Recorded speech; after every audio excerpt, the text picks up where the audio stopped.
이런 원인과 어떤 조건이 결합해서 결과가 나타나는 것입니다. 연기란 것은 이렇게 쉽습니다. 쉬운데 가장 과학적이에요. 운명적이거나 숙명적이지 않고 모든 게 절대자의 섭리나 주지하에서 결정되고 창조된다. 이런 기존의 사고방식에서 벗어난 사상이 연기적인 사상입니다. 이게 인간의 굉장히 주체적인 역량, 우리가 갖고 있는 역량을 충분히 발현할 수 있게 하는 매우 희망적인 메시지예요. 운명에 의해서 결정됐다 해보세요. 절대자에 의해서 뭔가 딱 지배된다고 생각해요. 우리의 자유의지나 이것은 매우 제약될 수밖에 없겠지요. 그러나 무엇이든 내가 노력함에 따라서, 내가 마음을 어떻게 가지느냐에 따라서 결과가 창출된다고 생각을 해보세요.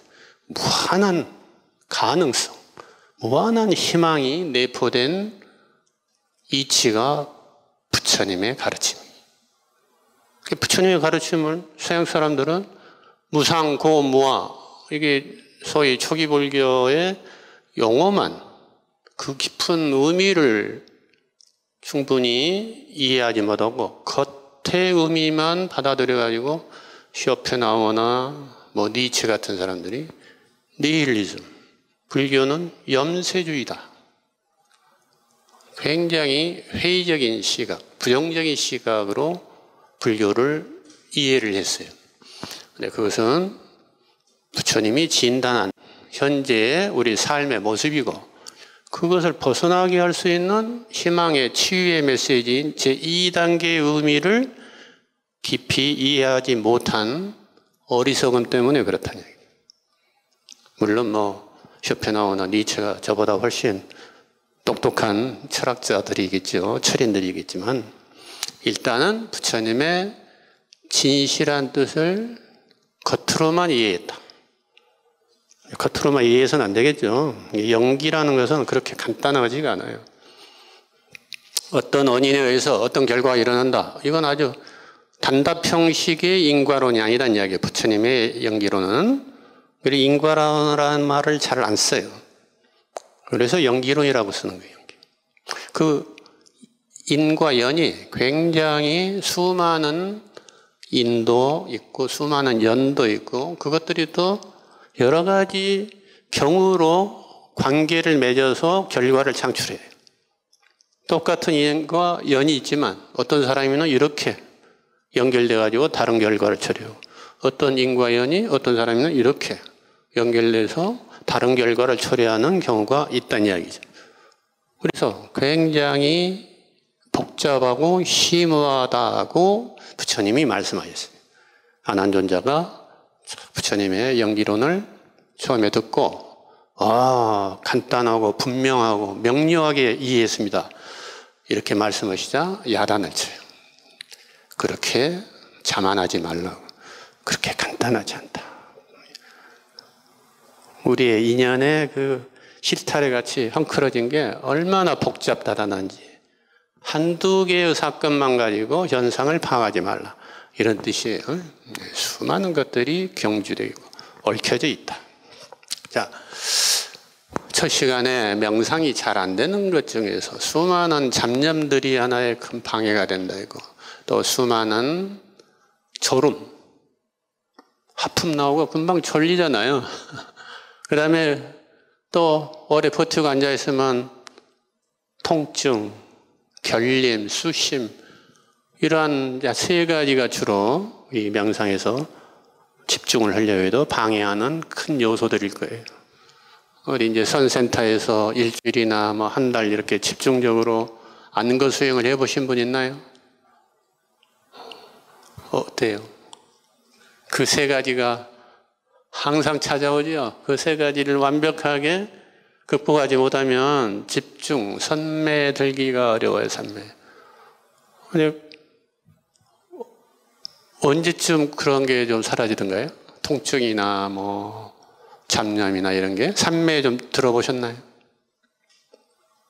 이게 산매 아직 더 열심히 모은 것은 그 세 가지를 완전히 조복을 못 받은 거죠. 그럼 좀 더 길게, 좀 더 깊이 있게 수행이 아직 좀 부족하다는 이야기.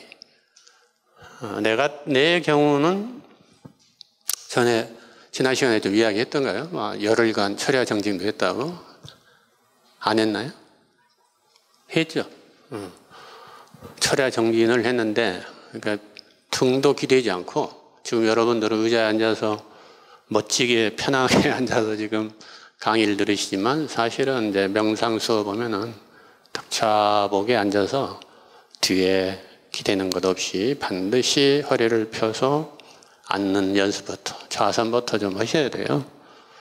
그렇게 하다 보면 10분, 20분 지나면 벌써 이 좌복에 앉는 게 익숙하지 않은 현대인들, 이렇게 의자에 익숙해져 있는 서양인들은 우리 현대 젊은이들은 마찬가지고 금방 저리고 쑤시고 아프고 결리고 그걸 이제 일주일 열흘 해보세요. 온몸이 안 아픈 데가 없어요. 몽둥이로 맞으면 쩌리가 날 정도로 온몸이 쑤시고 결리고 그냥 막 무겁고 그런 게 그냥 점점 좀 오늘 이제 한 일주일 됐으니까 거기서 벗어나려면은 열흘 돼도 마찬가지. 그게 점점 가중이 된다면 어떻게 되겠어요? 마음에 어떤 마음이 일어나겠어요? 이제 그만하고 싶다. 내가 이 고생을 왜 사서 해야 되느냐? 내가 지금 해야 될 일이 너무 많은데 그것도 다 팽개치고 이게 그냥 굉장히 좋은 것 같아서 한번 성취하려고 왔는데 이런 마음이 막 일어나지 않겠어요? 한 2주, 3주 될 때까지 이런 마음이 지성하게 일어납니다. 그래서 심지어는 꿈에서 현실적인 막 내가 근무했던 또는 운영했던 회사가 병원이 또는 집안에 엄청난 큰 사건이 발생하고 사고가 발생해서 내가 바로 가서 해결하지 않으면 내가 이제 오너니까 또는 뭐 가장이니까 금방이라도 어떻게 될 것 같은 그러한 절박한 꿈을 교묘하게 꿈으로 이렇게 드러내기도 합니다. 그래서 다 뭐 휴대폰 이런 거 반납하고 내가 한 달간은 완전히 연락이 안 될 것이다 선언하고 왔는데 참지 못하고 사무실 전화를 빌려서 확인을 해야만 되는 그러한 마음 상태가 돼요.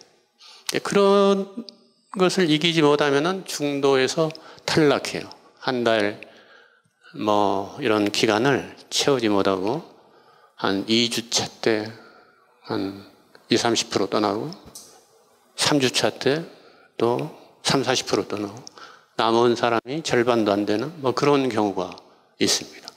그런데 마침내 3주 지나고 나니까 어느 날 그 온몸을 그렇게 압도했던 무거운 바위덩이를 안고 있었던 그런 결림, 수심, 무거움 이런 것들이 어느 순간 탁 봉숭아 씨앗이 터지는 것처럼 사라져버리고 온몸이 청하는 그러한 경험을 하게 된다면 비로소 통증에 대해서 어느 정도 마스터했다고 볼 수 있겠죠. 자, 앉아서 1시간 앉으면은 30분 정도부터 통증 때문에 그 자세를 움직이지 않고는 이렇게 움직이고 저렇게 움직이고 발을 이랬다 저랬다 이렇게 하지 않고는 쑤시고 그 아픔을 참아내기가 어려워요. 그런데도 불구하고 계속 1시간이고 2시간이고 참고 견디고 그 통증을 바라보고 관찰하면 지속적으로 관찰하면 어떻게 된다고요? 그 통증이 변화를 보게 돼요. 통증이 점점점 굉장히 극한으로 올라갔다가 나중에 이렇게 쭉 유지를 해요.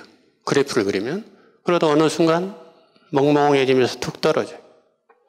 그래서 이제 불편하긴 해도 안 움직이고 이렇게 다리를 풀지 않아도 견딜 만한 상태가 돼요. 그게 이제 계속 반복돼요. 이렇게. 등산하면 산을 오르락 내리락 하는 것처럼 그 통증에 대한 그 뭐랄까요? 적응도가 그러면서도 이렇게 사인파 같이 계속 찾아옵니다. 그러다가 빠르면 2, 3주, 느려도 내가 서양인에게 물어봤어요. 당신은 우리보다 좌식이 완전히 처음이었을 텐데 당신이 처음에 명상센터 가서 그 통증을 얼마 만에 극복했느냐 하니까 6개월 걸렸다. 6개월 되니까 비로소 이렇게 세워서 앉던 양무릎이 바닥에 탁 내려앉게 되고 비로소 앉는 게 자유로워졌다. 심지어는 6개월까지 간다는 이야기죠. 그러려니까 6개월간 지속적인 노력이 경주되어야 그 서양인의 결과를 맛볼 수 있는 거죠. 그 중간에 풀어버리고 중단했다면 공부라는 것은 쌓여야 되는데 공력이 지속적으로 쌓여야 되는데 쌓이려다가 풀리고 이렇게 되면은 결과를 얻을 수가 없다는 얘기죠. 그러니까 아까 성공의 법칙이 수행, 명상 수행에도 적용됨을 알 수 있겠죠. 자, 이게 이제 1교시 때의 내용이고 2교시는 또 다른 측면에서 명상이 안 되는 이유를 접근해 봅니다. 부처님께서는 옥감의 비유경이라고 있어요. 맞지만 이까야. 중아함경에 나오는 MN이라는 것은 맞지만 이까야입니다. 중아함경에 나오는 유명한 이야기예요. 옥감을 여러 가지 빨강색, 파랑색, 남색, 쪽빛, 여러 가지 물감으로 염색을 할 때에 깨끗하고 예쁘게 염색이 되려면 전제 조건이 뭐예요? 옥감이 깨끗해야 된다는 전제가 있어요. 옥감이 더럽게 때가 묻어 있으면 아무리 좋은 뭐라 합니까? 인조견이나 재질이 아주 최고급 무슨 비단이라 하더라도 염색이 잘 안 되겠죠. 깨끗하게 착색이 되고 지저분하게 되겠죠. 그래서 옥감이 잘 세탁된 깨끗한 옥감을 재료로 염색을 해야 물이 잘 들듯이 명상도 깨끗한 게 전제돼야 되는데 당시에 부처님 당시나 지금도 마찬가지입니다만은 부처님 당시에도 겐지스강 부처님 당시에는 그걸 강가강이라고도 분명해. 강가강 겐지스강에 가면은 수많은 힌두교인들이 그때는 브라만교인들이 그 성스러운 겐지스강가에서 목욕을 하면 일생 동안 지은 악업, 나쁜 카르마를 모두 정화시킨다는 믿음이 있어요. 그래서 아무리 가난한 사람도 그 노잣돈을 저축해요. 일생 동안. 목표가 그거야. 삶의 목표가 내가 죽기 전에 임종 무렵에 나이 들어서 그 겐지스강까지 가는 여비와 그리고 죽을 때까지 몸을 여인숙비하고 그것을 그 다음에 내가 죽으면 화장을 부탁할 그 경비를 저축해서 출발을 해요. 죽음의 여행을 떠나는 거죠.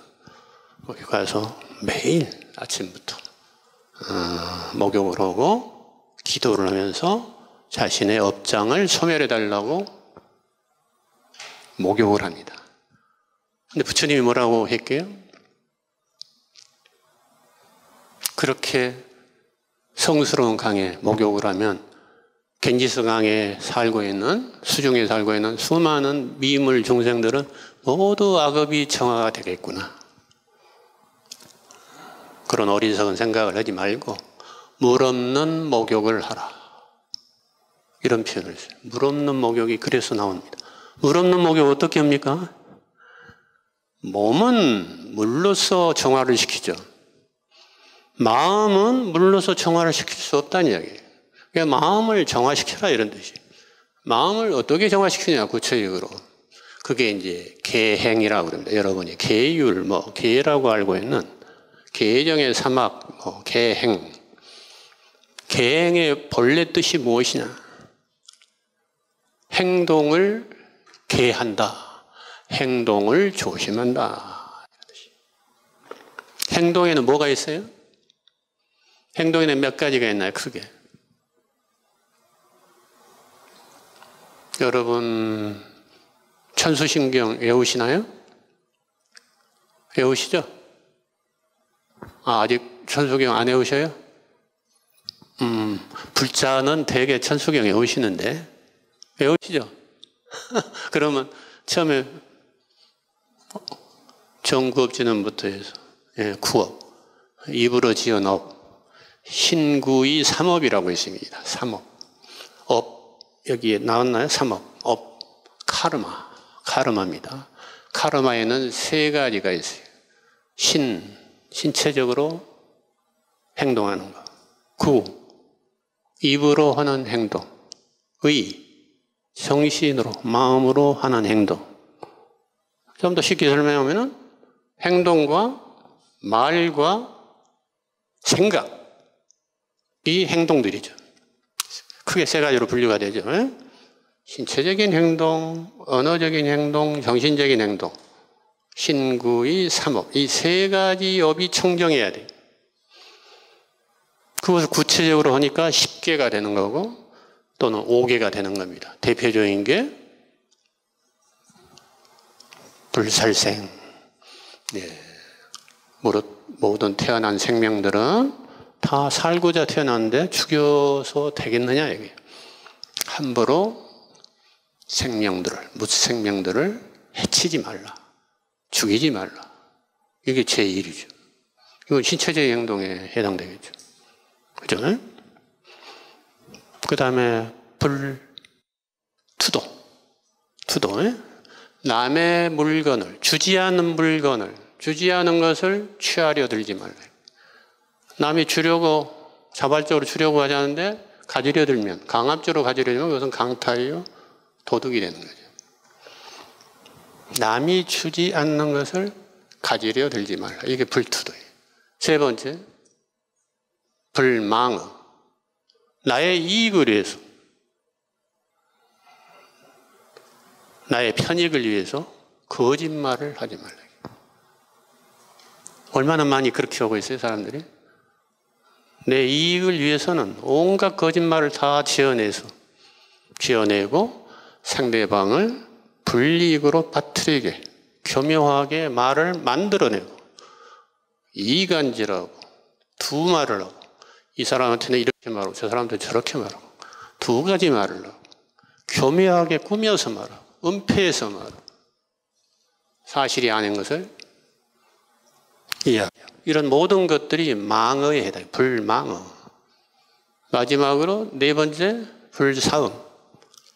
다르지 못한 성적 행위를 하지 말아요. 자신의 쾌감만을 위해서. 그러면 내로남불이 되는 거예요. 내로남불. 그죠? 내로남불이 무슨 말인지 잘 모르겠는데, 내가 하면은 로망스가 되고, 로망이 되고, 남이 하면 불륜이 된다, 스캔들이 된다. 내로남스인가? 남불인가? 남의 눈에 피눈물이 나게 하지 말라, 이게. 남의 가슴에 피눈물 나는 상처를 주지 말라. 내가 바르지 못한 관계를 여러 사람과 갖고 나의 조강지체나 배우자가 피눈물을 흘리게 만들면 되겠습니까? 결과가 좋겠습니까? 그 삶이. 자신은 그 순간은 즐겁고 행복할지 몰라도 그 결과가 좋을 리가 없죠. 결정적으로는. 그래서 부처님이 즐거움도 고라고 그랬어요. 괴로운 것만 고가 아니라 즐거운 쾌감도 고다. 왜냐하면 쾌나 즐거움, 행복도 오래가지 못하니까. 지속될 때는 쾌인데 그게 딱 중단됐을 때는, 상실되었을 때는 그 즉시 괴로움이 된다. 그러니까 쾌의 결말은 사실은 영원하지 않으니까 괴로움이 될 수밖에 없다. 그래서 쾌, 불쾌 이 모든 것으로부터 떠나야 된다 이렇게 말씀하시는 거죠. 그래서 제일 중요한 것은 이렇게 계행을 하는 이유가 뭐예요? 우리의 마음이 정화되기 위해서 그렇답니다. 원한을 가지고 사리를 가지고 무생명을 짓밟아버리는 사람에게 마음이 깨끗해질 리가 없어요. 마음의 옥감이 오염이 될 수밖에 없죠. 그죠? 남의 물건을 해치는 그런 탐욕스러운 마음을 가지고 옥감이 깨끗해질 리가 없어요. 마음이 깨끗해질 리가 없다.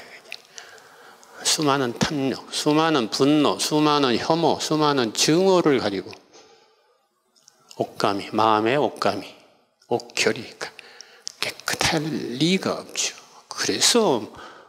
그래서 계행이 전제 조건이 된다는 얘기.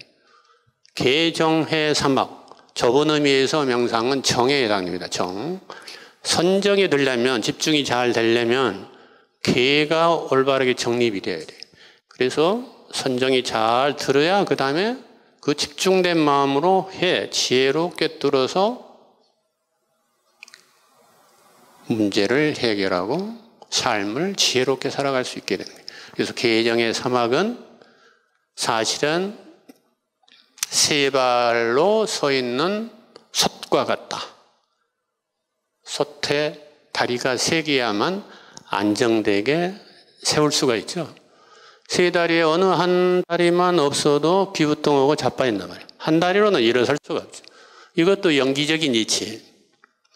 계라는 기초 단계가 없이 명상이 잘 이루어질 수가 없고 명상과 선정이 잘 이루어져야만 지혜가, 즉 온전히 맑아야지 바닥까지 꿰뚫어 볼 수 있는 혼탁한 마음이 아니라 맑은 마음으로 지혜가 일어난다. 그래서 계정의 사막은 사실은 명상의 세 다리라고 볼 수가 있는 거예요. 그것을 통틀어서 명상이라고 하고 사실은 부처님이 모든 고통을 해결하는 방법으로서 팔정도를 제시했는데 팔정도가 바로 계정의 사막을 이야기하는 거예요.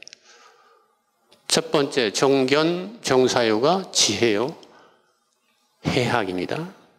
두 번째가 정어, 바른 말, 정업, 바른 행동, 정명, 바른 생활. 이것이 계행이에요. 세 가지가. 나머지 세 개가 뭐가 있어? 둘, 셋, 다섯 했으니까 나머지 팔정도에서 세 개 남았죠. 정정진, 바른 노력, 아까 지속적인 노력. 정정, 바른 집중.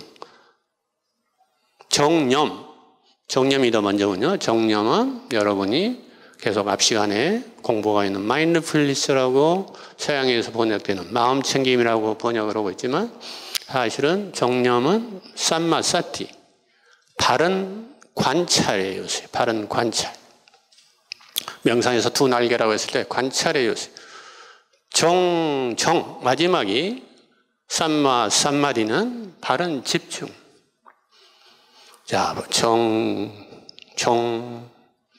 견, 바른 견해, 정사유, 바른 생각, 정오, 바른 언어, 정업, 바른 행동, 정명, 바른 삶, 바른 생활, 정진, 바른 노력, 정념, 바른 관찰, 바른 알아차림, 정, 바른 집중, 바른 산매.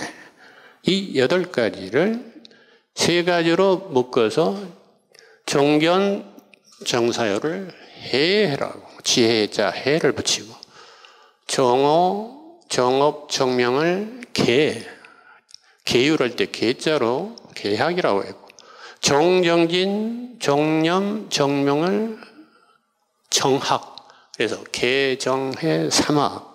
팔정도하고 동일한 이야기예요. 어떤 대승에서는 대개 계정의 사막 그렇지만 초기경전에서는 팔정도를 이야기합니다. 이 8가지의 바른 길에 의해서 명상이 완성이 되는 거예요. 이 8가지 바른 길을 세 발의 다리로 굳건히 세운 솥단지에 의해서만 고통을 해결할 수가 있다. 바르게. 아시겠죠? 그러니까 좋은 의미에서 명상이 잘 되려면 우선 제1단계 다리가 계학이라는 것을 여러분이 명심해야 돼요. 그러니까 계라는 것은 하나님이 계를 범하면 벌을 주기 위한 하나의 도구가 아니라 내가 행복하고 궁극적으로 평화를 달성하기 위해서 명상의 목표를 달성하기 위해서 성취해야 될 전제 조건이다. 이거예요. 필요 조건이고 충분 조건이다. 이거예요. 그것을 부단하게 반복해서 삶 속에서 실천하지 않으면 명상은 제대로 성공할 수가 없다. 이런 말입니다. 어떻습니까? 계행을 여러분이 능동적이고 주체적인 수행법으로 받아들일 수 있겠죠? 부처님이 말을 했으니까 하나님의 율법이니까 지켜야 된다. 이런 금기가 아니에요. 금기가. 금기로서 계율이 아니에요.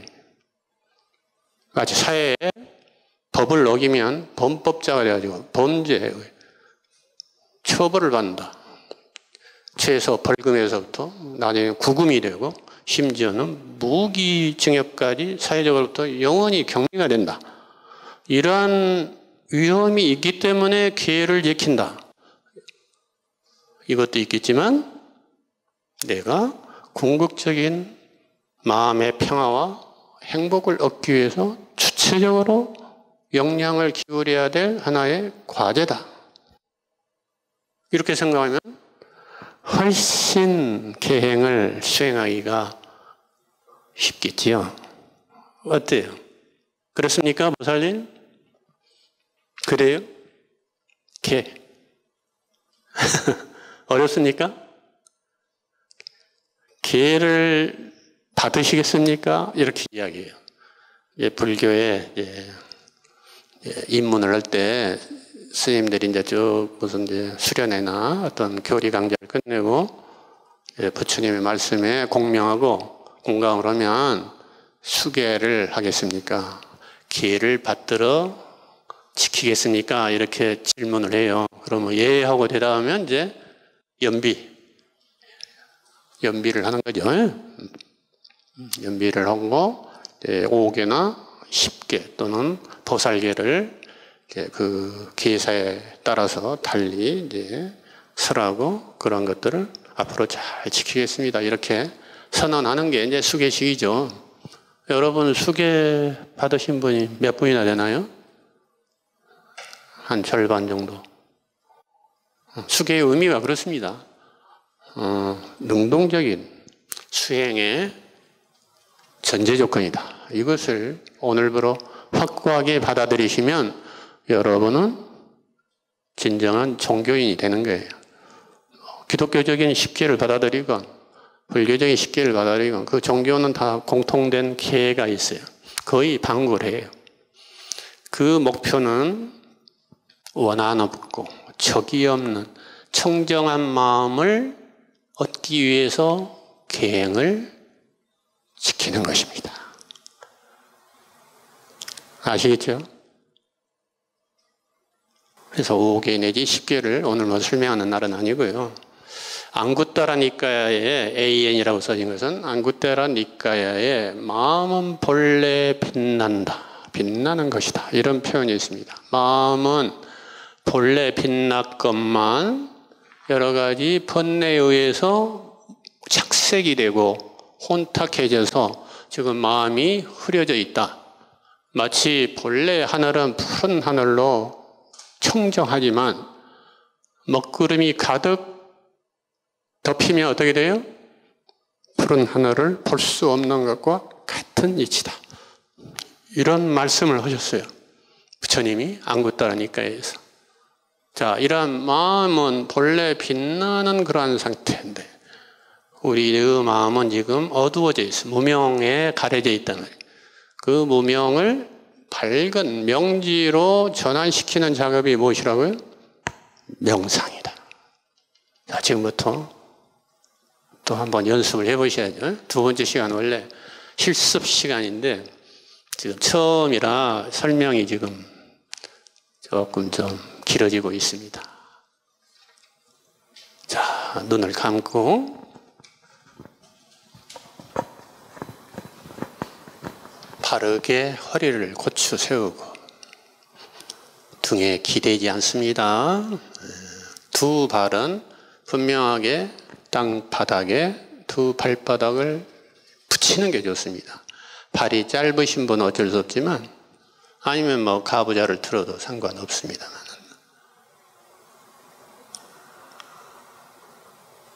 턱을 살며시 잡아당겨서 코가 배꼽을 향하는 기분으로 자세를 취하고 두 손은 폭에서 모으거나 양무릎에 올려서 하늘을 향해서 손바닥을 하늘로 향해서 두 손가락 엄지와 검지를 살짝 맞닿게 하고 앉는 자세를 취하거나 그거는 여러분이 편할 대로 하십시오. 두 손을 모으는 게 편하면 두 손을 모으시고 손바닥을 위로 해서 두 손가락을 마주대면 그게 편하다면 그렇게 하셔도 좋습니다. 상관없습니다.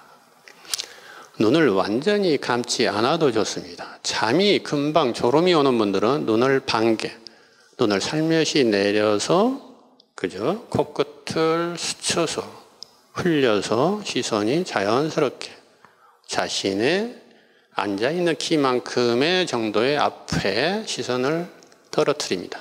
거기에 집중해서 보는 것은 아니고요. 눈을 반개하는 자세가 되겠습니다. 눈을 감으셔도 좋으나 졸음이 너무 쉽게 찾아오는 분은 눈을 반개해도 좋습니다. 이제 가만히 앉아서 지켜보면 지금까지 모든 것을 움직이다가 멈춰서 바라보면 내 몸과 마음에서 움직이는 게 제1로 두드러지게 나타난 게 호흡입니다. 호흡만은 계속 쉬지 않고 움직이고 있습니다. 그리고 두 번째는 생각입니다. 생각이 끊임없이 상속하고 있습니다. 끊임없이 연속돼서 흘러가고 있다입니다. 의식의 흐름이라고 그러죠. 자, 1차적으로는 호흡에 집중해서 호흡을 바라봅니다. 들이쉬고 내쉬는 것을 집중하십시오. 들숨을, 날숨을 바라봅니다. 어떤 분은 들숨이 짧고 어떤 분은 날숨이 오히려 짧을 수도 있습니다. 상관없습니다. 있는 그대로 바라보면서 들이쉬고 내쉽니다. 내쉬는 숨마다 처음에는 긴장을 푸십시오. 처음에는 그래서 1, 2분은 심호흡을 해도 좋습니다. 깊게 들이마셨다가 후 하고 내쉬면서 온몸에 긴장을 풉니다. 후 하면서 목과 어깨에 긴장을 풉니다. 후 하면서 온몸의 긴장을 머리끝부터 발끝까지 손가락, 발가락, 마디마디에 긴장을, 힘을 풀어내는 것입니다. 이렇게 1, 2분 또는 4, 5분은 해도 좋습니다. 온전히 몸과 마음이 편안하게 이완이 될 때까지 호흡을 깊게 할 수도 있다고 생각하십시오.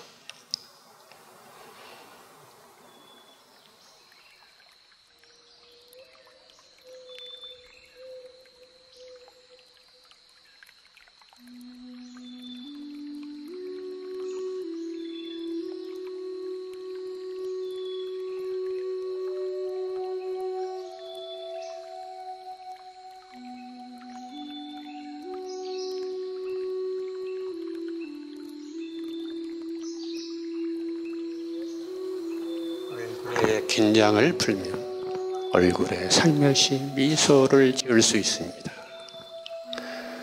들이쉬면서 얼굴에 미소를 띄워보시고 내쉬면서는 마음이 평화롭다, 편안하다 이렇게 되뇌우셔도 좋습니다. 얼굴에 미소, 마음의 평화 이렇게 마음속으로 들이쉬고 내쉬면서 구절을 되뇌일 수가 있습니다.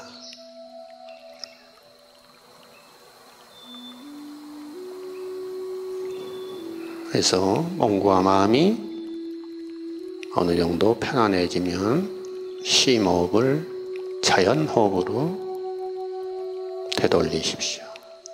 평상시 호흡으로 있는 그대로 쉬면서 호흡을 바라봅니다.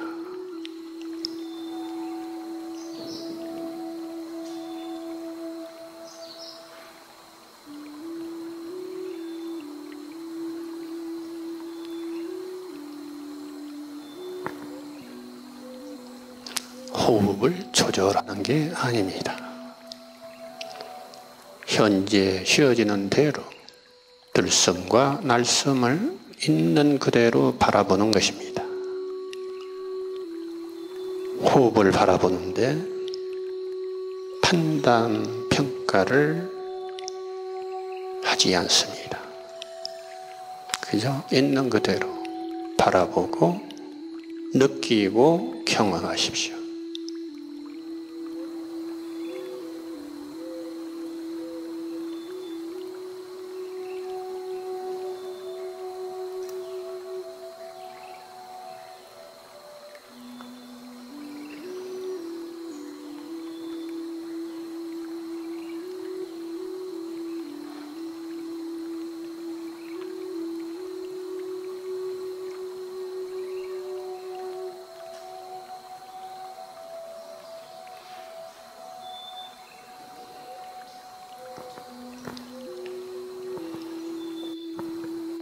잡념이 끼어들어도 알아차리는 순간 괜찮아 하고 호흡으로 돌아갑니다.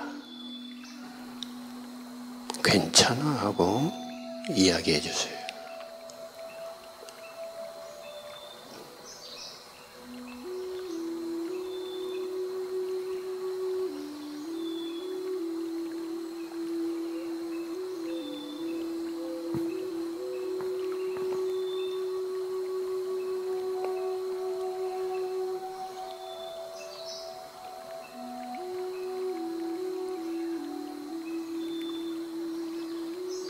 오뚜기처럼 반복해서 포기하지 않고 좌절하지 않고 돌아오고 돌아옵니다. 호흡으로 돌아오는 겁니다. 호흡을 타치로 삼으십시오. 우리의 마음은 계속 원숭이처럼 이리 튀고 저리 튀고 천방지축으로 사방팔방으로 튀어나가는 속성이 있습니다. 그것을 잡아 붙들려면 마치 피난하는 정박하는 배처럼 닻을 내려놓아야 되는데 닻을 굳건히 내려놓으면 풍랑이 일어나도 배는 잘 묶여 있기 때문에 태풍으로부터 피해를 받지 않는 것처럼 호흡에 닻을 내리면, 호흡에 정박하면 여러분들의 산란한 마음도 점점 붙들어 매서 집중될 수 있습니다. 반복해서 호흡으로 돌아옵니다.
그래도 산란한 마음으로 호흡에 집중이 안 된다면 들이쉴 때 소, 얼굴의 미소의 끝자 소, 내쉴 때 함,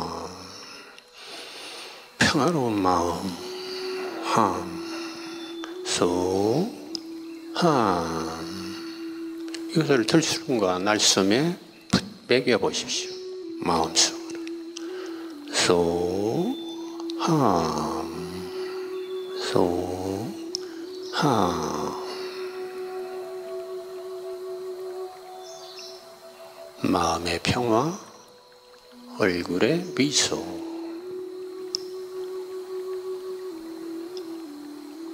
얼굴의 미소, 마음의 평화. 소, 함.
그래도 산란한 마음이 있다면 숫자를 매겨봅니다. 들이쉬고 내쉬면서 하나, 내쉬면서 둘, 이렇게 10가지 헤아려 보십시오. 중간에 숫자를 놓치면 괜찮아 하고 처음부터 하나, 둘, 이런 식으로 10가지 헤아려 보십니다.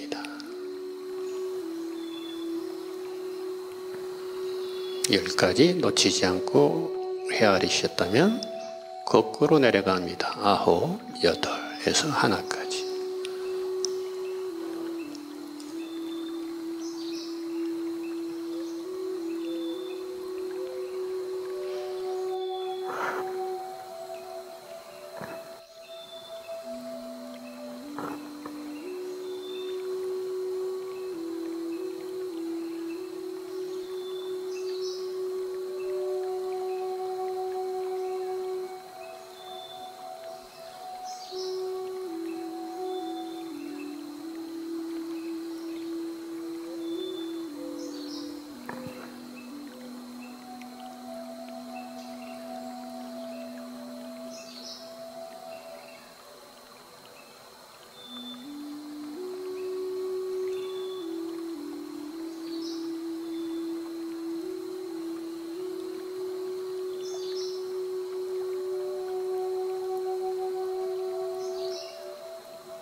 열가지 그리고 거꾸로 하나까지 완성을 하신 분은 살며시 눈을 뜨셔도 좋습니다. 완성이 되지 않으신 분은 계속하십시오.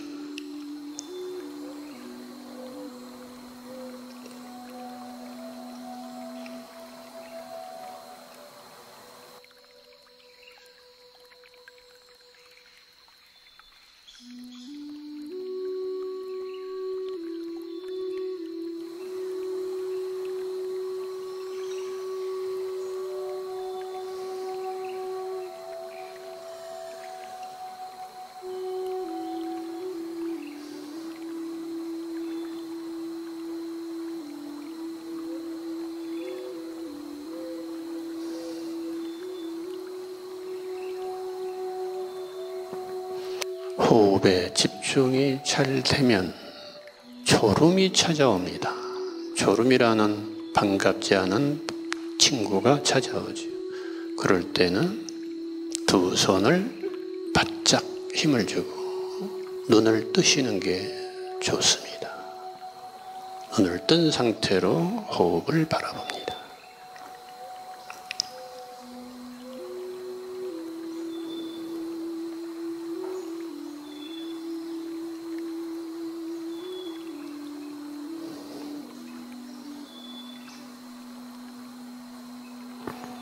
이제 명상하기 전에 호흡 상태와 명상 말미의 호흡 상태를 한번 살펴보십시오. 어떻게 변해 있는지, 처음과 똑같은 상태인지, 몸의 감각도 느껴보십시오. 손바닥, 발바닥도 느껴보시고, 온몸은 어떻게 변해 있는지, 감각의 변화가 있는지 없는지.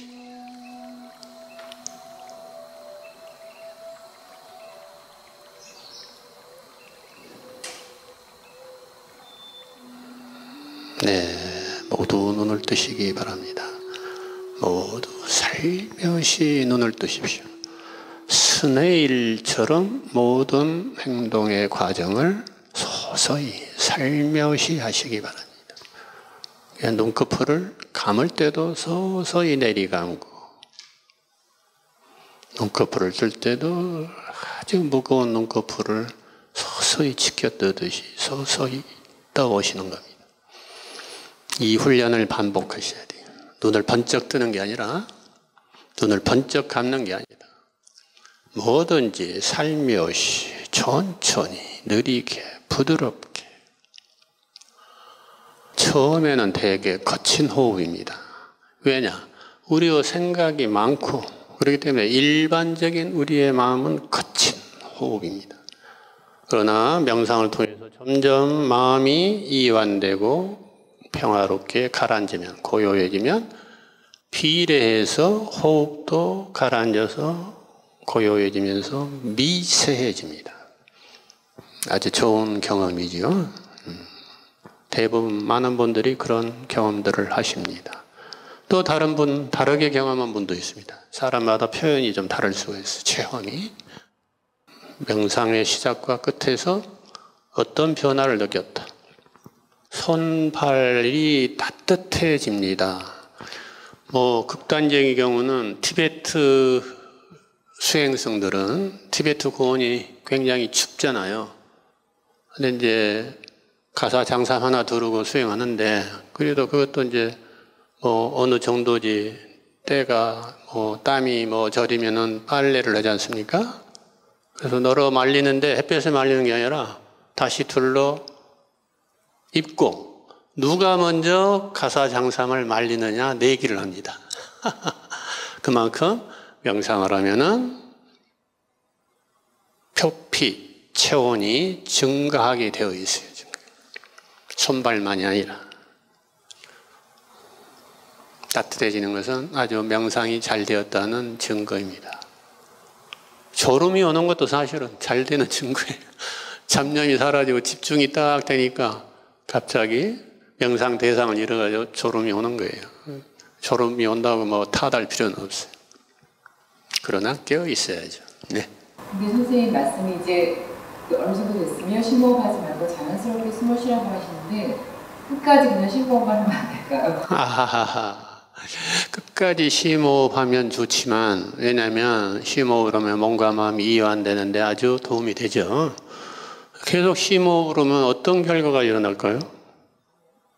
과호흡이 될 수도 있고, 긴장을 놓칠 수가 없어요. 긴장이 완전히 풀리는 상태가 아니에요. 우리가 호흡을 바라본다 하면은, 자연스럽게 호흡하다가도 호흡을 바라보십시오 하면 호흡이 이제 그때부터 불편해지는 경우가 있어요. 호흡이 막 무거워지고 편하게 쉬어지지가 않아요. 그 긴장을 해야 돼요. 긴장해서 바라보기 때문에. 그래서 명상에서 바라보면 굉장히 중요한 질문이셨어요. 부드럽게 바라봐야 돼요. 그냥 바라보는 게 아니에요. 부드럽고 자애롭게 바라본다. 이게 아이를 바라볼 때 우리가 어떻게 해요? 엄마가, 아빠가 자애로운 눈으로 이렇게 바라보죠? 손주 바라보던 할아버지 할머니 눈빛이 어때요? 사납게 긴장해서 이렇게 바라봅니까? 그렇지 않죠? 그처럼 나의 몸과 마음을 이렇게 살펴보는 바라봄도 그렇게 부드럽고 자유롭게 관심을 가지고 바라보는 거예요. 그걸 호기심을 가지고 바라본다 해도 돼요. 어린아이들은 사물을 바라볼 때 호기심을 가지고 바라보죠. 뭐가 있을까? 저게 뭘까? 그죠? 내가 명상을 하면서 호흡을 하면서 다음에 나타날 현상은 뭔가 하고 이게 잡념인가? 졸음인가? 뭐 통증인가? 또 뭔가? 나에게 주어지는 선물이 뭔가? 이렇게 선물을 받는 어린아이의 마음처럼 천진하게 바라보는 거예요. 그런데 부드럽게 바라보고 환영하는 마음으로 바라보고 따뜻하게 바라보고 그렇게 바라봐야 됩니다. 너무 긴장해서 잘하려고 바라보고 이거는 긴장이 넘쳐서 불안장애가 있는 분은 처음에는 불안이 이완됐다가 과호흡이 나중에 되면 오히려 공황발작처럼 엄청난 부작용에 시달리기도 합니다.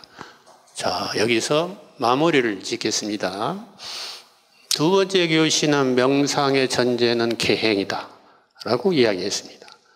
계행이 중요한 이유는 명상에 부작용이 있습니다. 명상을 하면 반드시 부작용을 거치는 경우가 있습니다. 그럴 때 부작용을 경험하지 않고 예방하는 제일 중요한 해법이 뭐라고요? 계행이에요, 계행. 몸과 마음을 항상 살피고 바라보는 것. 그래서 나의 행동을 실시간으로 바라보고 알아차림. 삼마, 사티. 명료하게 알아차림. 알아차린다는 이야기는 정확하게 실시간으로 바라보고 깨어서 알아차린다 이런 뜻이에요. 그래서 깨어있음, 알아차림, 바라봄 이거는 다 같은 말이에요. 그걸 이제 마음 챙김이라고 번역을 했는데 마음만 챙기는 게 아니에요.